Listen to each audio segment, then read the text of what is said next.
আমরা যারা দেখছি এবং শুনছি এবং জানছি, মহাত্মা গৌতম বুদ্ধ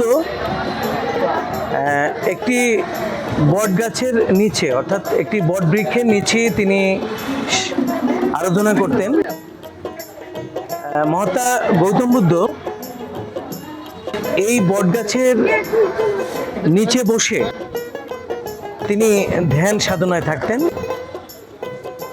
আর এই আজকে যে মহাত্মা গৌতম বুদ্ধের যে প্রতিকৃতি রয়েছে, এই প্রতিকৃতিটি 100 বছরের।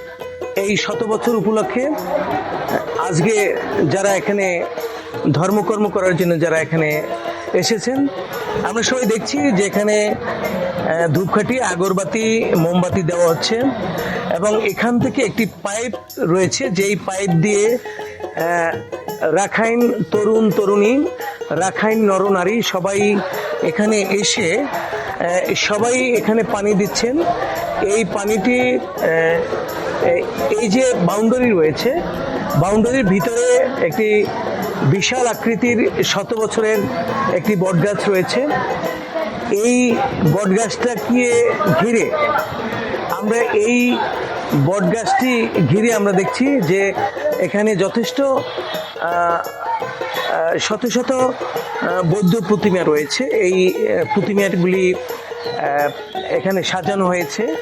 এখানে এই অঞ্চলের রাখাইন তরুণ তরুণী এবং উপাসক যারা আছেন, তারা এখানে এসে ধর্মকর্ম করছেন এবং এই 100 বছরের যে বৃক্ষটি রয়েছে, এই বৃক্ষে নিচে এই যে বিভিন্ন প্রতিমা রয়েছে, এখানে যারা ধর্মকর্ম করার জন্য যারা এসেছেন, তারা এখানে এসে তাদের ধর্মীয় কাজগুলি করছেন, সম্পাদন করছেন এবং সবাই এখানে যারা উপাসক এবং উপাসিকা যারা আছেন, সবাই এখানে এসে এই গাছটিকে একটি বিশেষ দিন হিসেবে তারা এখানে পানি দিচ্ছেন।